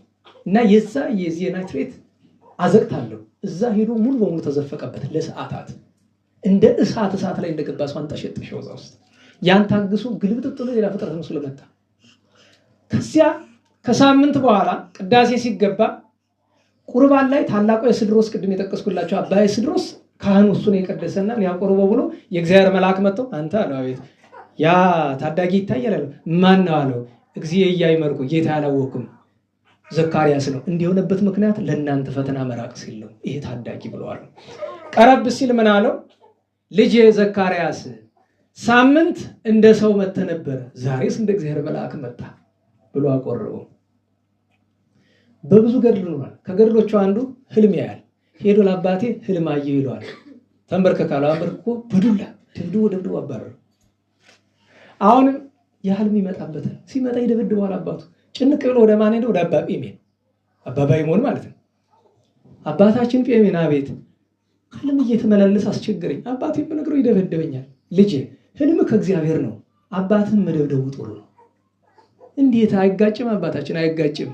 ህልም ከእግዚአብሔር ነው፣ አባትህ ደግሞ በዚህ እንዳጠፋበት ብሎ ነው እንጂ ህልምማ ከእግዚአብሔር ነው ብሎታል። ታዲያ አንድ ቀን አባ ሙሴ ጸልይ ውሃ ሊቀዳ ሩቅ ቦታ ሄደ። ውሃ የሚቀዳበት ወንዝ ላይ ውሃ ሳይቀዳ ተመለሰ። ነን አላችሁ። ምን ሆነ ይመስላችኋል? ከቀናት በፊት አባ ዘካርያስ ውሃ ሊቀዳ ብሎ ወጥቶ እዚያው ቀርቷል። የት ሄደ እያሉ ሲያስበው ነበር። ቢደርስ አባ ኤስድሮስ ማነው አባ ዘካርያስ ውሃ ሊቀዳ ሄዶ ከውሃው ዳር ሲደርስ ውሃውን ለመቅዳት የሚሆን ጸሎት ጀመረ። ጸሎቱ ሲጣፍጦ ሲጨምር ለቀናት ብሎ እዛ እየጸለየ ነው። ኋላ አባ ሙሴ ጸልም ሲደርስ አባ ኤስድሮስ ቁጭ ብሎ መንፈስ ቅዱስ በርግብ አምሳል በራሱ ላይ ተቀምጦ አካባቢው በብርሃን ተጠልቅልቆ አየ።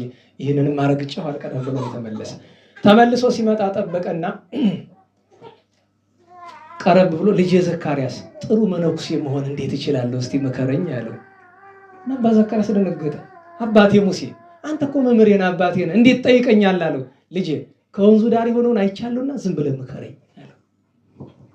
ግድ ካልከኝማ ብሎ አባ ዘካርያስ ቆቡን አወለቀና መሬት ላይ አስቀመጠው። በእግሩ ደጋግሞ ረገጠው። መነኩሴ የዚህን ያክል የዚህን ቆብ ያክል ካልታገሰ የእግዚአብሔር መሆን አይችልም ብሎ ሩጦ ወጣ።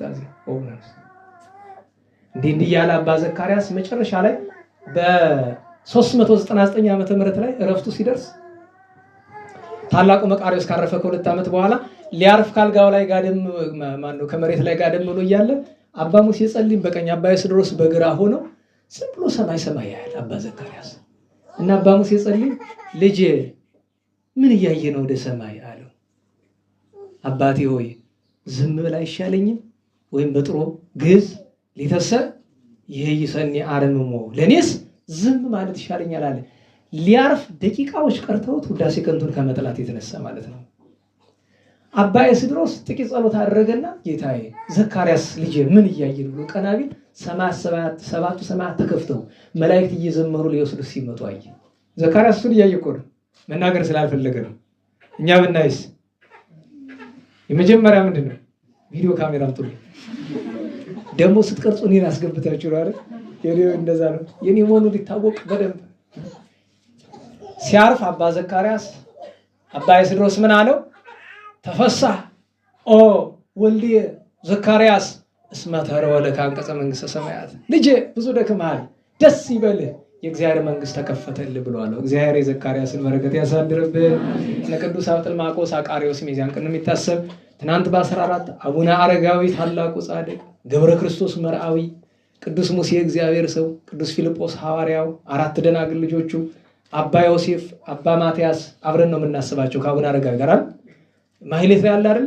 ዳይኑ ዝስኩ አረጋዊ አቡክሙ የሚለው ቅዱስ ያሬድ አቡነ አረጋዊ ሊጠይቃቸው ሲመጣ ከታች ወንዝ አለ አይደል? ደብረ ዳሞ ሄዳችሁ የምታውቁ ከሆነ ሴት ዋላችሁ ከታች ወንዝ አለ አይደል? ኦኬ ይቅርታ ዝም ብዬ የምጠይቃችሁ ለካ ያላችሁ አክሱም ሄዳችሁ የምታውቁ ደብረ ዳሞ አለ አይደል? ከታች ወንዝ ከደብረ ዳሞ ሳትደርሱ እዚያ ሁለቱ ጻድቃን ዮሴፍና ማትያስ ውሃ ሲቀዱ ቅዱስ ያሬድ አገኛቸው። ሰላምታ ከተለዋወጡ በኋላ ዳይኑ ዝስኩ አረጋዊ አቡክሙ ያ አረጋዊ አባታችሁ ደህና ነው ወይ ብሎ የሰጣቸው ሰላምታ ዛሬ ማህሌት ውስጥ አለ። በጣም ይመዝናል። አቡነ አረጋዊ ለማመስገን ይውላል እና እድና ቅድስትና እድና እናታችን እናስባለን። ጣራ ገዳምን የመሰረቱ ድንቅ ተአምራት ያደረጉ ከግራኛ ዓመት በኋላ ጣራ ገዳምን ይቅርታ የመሰረቱ ሳይሆን መልሰው ያቀኑ አቡነ ገላውዲዮስ፣ አቡነ ኤርሚያስ ቅዱሳን ጻድቃን የዚያን ቀን እናስባቸዋለን። ትናንት ሌሎችም ብዙ በዓላት ነበሩ። ዛሬ 15 ነው አይደለም? ቅዱስ ቢላሞን ሰማዕቱ ዓመታዊ በዓሉ ነው። ቅዱስ ቢላሞን የኒቆምዲያ ሀገር ሰማዕት ነው። በ4ኛው ክፍለ ዘመን የተነሳ ዛሬ ሐዋርያው ቅዱስ ሲላስ፣ ሐዋርያው ቅዱስ ስልዋኖስ ሁለቱም ዓመታዊ በዓላቸው የቅዱስ ጳውሎስ ደቀ መዛሙርት ከ72 አርድእት የተቆጠሩ ናቸው። ስለ ቅዱስ ሲላስ በእውነቱ ግብረ ሐዋርያት ምዕራፍ 16 የምታነቡ ጳውሎስና ሲላስ በእስር ቤት በሰንሰለት ታስረው እያለ ምን ይሉ ነበረ? እንዴት ዋላችሁ? ከዳዊት መዝሙር ይዘምሩ ነበር። ያን ጊዜ የእስር ቤቱ መሰረት ተናወጠ። አመለጡ ብሎ ሁሉ ነገር ተከፈተ። አመለጡኝ ብሎ ራሱን ሊያጠፋ ሲል ተው አለነ ብለው አሉት። በዚህ ምክንያት አሳምነው አጥምቀውታል። ቅዱስ ሲላስ ቅዱስ ስልዋኖስ ዓመታዊ በዓላቸው ነው። የመጨረሻ ሳይሆን የመጨረሻው በፊት ዛሬ የደብረ ሊባኖስ 9ኛ አበምኔት ቅዱስ እና ጻድቅ የአቡነ ሀብተ ማርያም ጓደኛ የነበሩት አቡነ ጴጥሮስ ዓመታዊ የዕረፍት በዓላቸው ነው። ጴጥሮስ ዘደብረ ሊባኖስ በጣም ደገኛ ጻድቅ የነበሩ ርዕሰ መምህራን የሚባሉ ቅዱስ ሰው ናቸው። ቅዱሳን ሐዋርያት ዓመታዊ ዛሬ በዓላቸው ነው። ዛሬ ምንድነው በዓላቸው ከተባለ ወደ አሕዛብ ዓለም ወደ ዓለም ለመበተን ዕጣ የተጣጣሉበት ቀን መታሰቢያ ነው። ዛሬ ጥቅምት 15 ዕጣ የተጣጣሉበት ቀን ነው። ዛሬ በዓለ ሐዋርያት ነው። በእውነቱ እግዚአብሔር የሐዋርያትን ጸጋ በረከት ያሳድርብን። ነገ 16 ነው። ቅድም ያቃቱ ወይም አጋቶን ያቃቱና አጋቶን በተለያየ ቋንቋ ነው። ዓመታዊ በዓል ነው። ስንክሳር ሞልቆሙ ለአበው 40 ወተሳቱ ያለው በስህተት ነው። 30 ወተሳቱ ነው። ለዚያ ነው አስቀድሜ ነገርኩ። 40 ወተሳቱም አባ ማርቆስ ናቸው። ማርቆስ አዲስ ታምረ ማርያም ላይ ያለው አይደል? ዝንቱ ጻፈ ሥርዓት የሚለው ላይ አንደኛው ስም አባ ማርቆስ አይደል? እኛኛው 49 ናቸው። እርግጠኛ መሆን ከፈላችሁ የሚያዝያ 22 ስንክሳር አንብቡትና የነገው 39ኛው ናቸው አባ ያቃቱ ወይም አጋቶን። ነገ ሌላኛው በዓል አቡነ ሀብተ ማርያምን ታውቃላችሁ አይደል? ጻድቁ አቡነ ሀብተ ማርያም የእሳቸው ረድና ገድላቸውን የጻፈው በኋላም በጽኑ ገድል ከጻድቃን አንዱ የሆነው አቡነ ኢያሱ የጀር ሥላሴው ማለት ነው። ዓመታዊ ዕረፍት በዓሉ ነው። ሌላ ጎንደር በ10,000 ሰማዕታት ደም የታጠበችበት ቀን ነው። ጥቅምት 16 አይደል? ነገ በአጤ ፋሲል ዘመን በ1648 አቡነ አምሃ ጊዮርጊስ፣ አቡነ ጽጌ ድንግል በእነዚህ በሁለት ጻድቃን በደብረ ሞየናና ባንኮድብ አበምኔቶች መሪነት 1285 መነኮሳት ቀሪዎቹ ወደ 8000 ከምናምን የሚሆኑት ደግሞ የጎንደር ከተማ ሰላሙ ክርስቲያኑ በፈጣሪያቸው አምነናል እያለ 9999 ሰማዕታት የተሰዉበት ቀን ነው። ስለዚህ ነገ ጎንደሬ የነገዋን በዓል መርሳት ማለት ለራስ ጥፋት መጥራት ነው። አምና ያ ታሪክ ተርክልን ብለው ሪከርድ ተደረገው በተላከ ጊዜ የተቃወሙ ሰዎች አሉ። ያልገባቸው ነገር የነዚህ ሰማዕታት ታሪክ ከሌለ ጎንደር ምህላ የለም። እኔ በነገራችሁ ላይ የሚገርመኝ ነገር ክርስቶስ የክርስቶስን መስቀል ክዶ መሰቀሉን ክዶ በስጋው ደሙ ድናለሁ የሚባል ቀልድ አለ። እንዴት ዋላችሁ? የክርስቶስ ስጋው ደሙን የምናውቀው የት ነው? እዛ ተሰቅሎ ነው የምናውቀው። ቀራንዮ ላይ ነው የምናውቀው።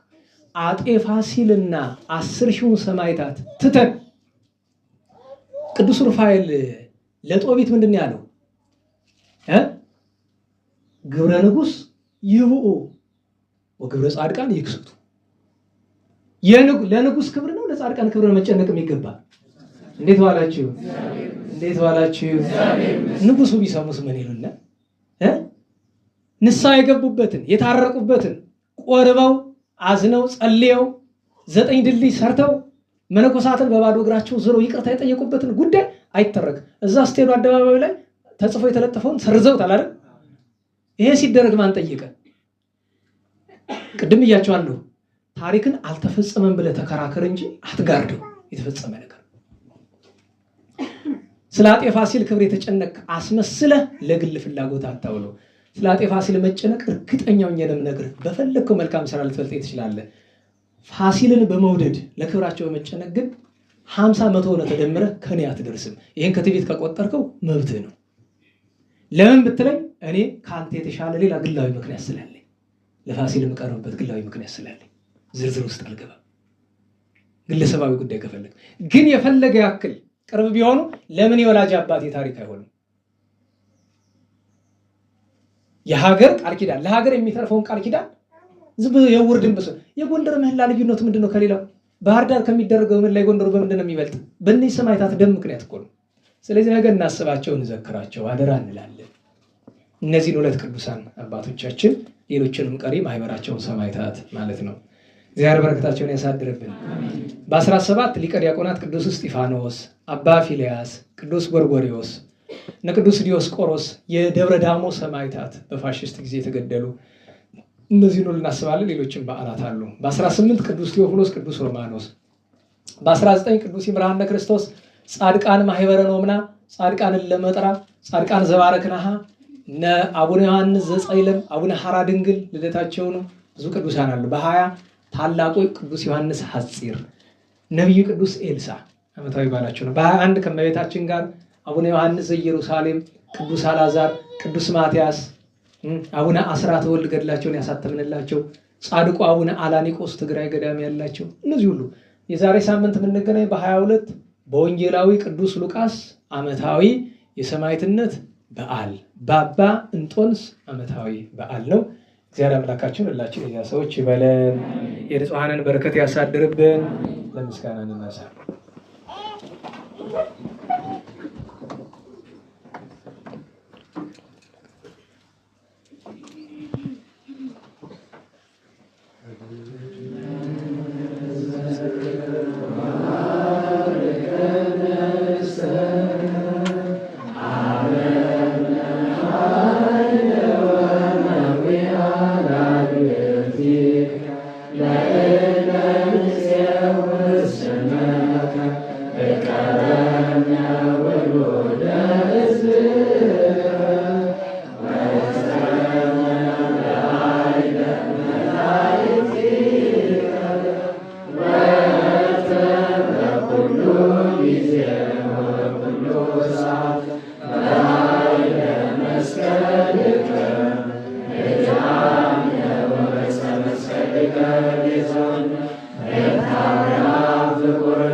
አቡነ ይበሉ ይኔታ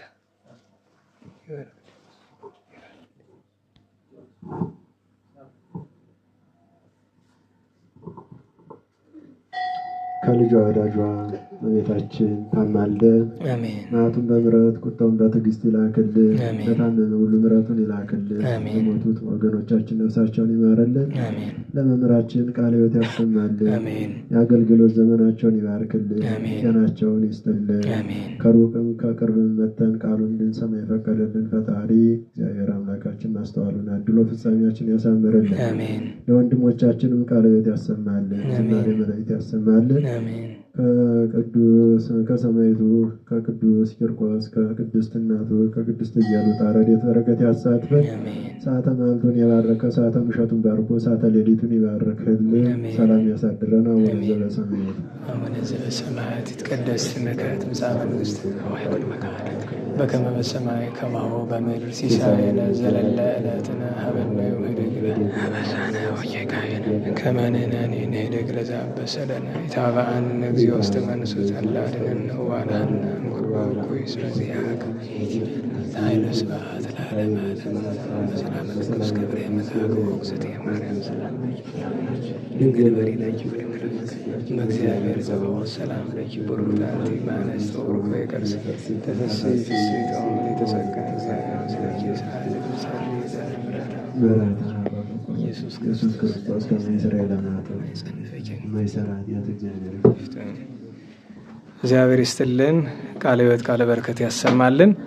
አጭር መልእክት ብቻ አለን። የአራት ወንጌላውያን አገልጋሎች ዘወትር ወሩ በገባ በ15 ባለው እሁድ የጋራ ስብሰባ አለ። ጥቅምት 17 እሁድ 7 ከ30 ላይ ከየክልላችሁ የሚያገለግሉትን 5 ራሳችሁን ከስብሳቤ ጋር እንድትገኙ አደራ ተብላችኋል። የነዳያን የአንድ ብር ፕሮጀክት በር ላይ በካርቶን የያዘ ሰው ስላለ እሱን እንዳትረሱ። እሱ ይሄኛው ለቄስ የሚሆን ነው። በሰላም አስጀምረው በሰላም ያስፈጸመን ቸሩ መድኃኔዓለም እንቅፋት ሳይመታን እሾህ ሳይወጋን ኃጢአት ሳይሰለጥንብን በደልም ሳይገዛን የብርሃን መላእክት በፊት በኋላ በቀኝ በግራ እየጠበቁን ለጊዜ ወደ የቤታችን ለፍጻሜው ተስፋ ወደምናደርጋት መንግሥተ ሰማያት ከተከፈተች ገነት ከተነጠፈች ዕረፍት ከአባቶቻችን ርስት ሁላችን በሰላም ያድርሰን። ለመድረክ መሪውም ለሁላችንም ነው ምርቃቱ። ስብሐት ለእግዚአብሔር ልዑል ወለወላዲቱ ድንግል ወለመስቀሉ ክቡር ጾስ ኃይል አሜን።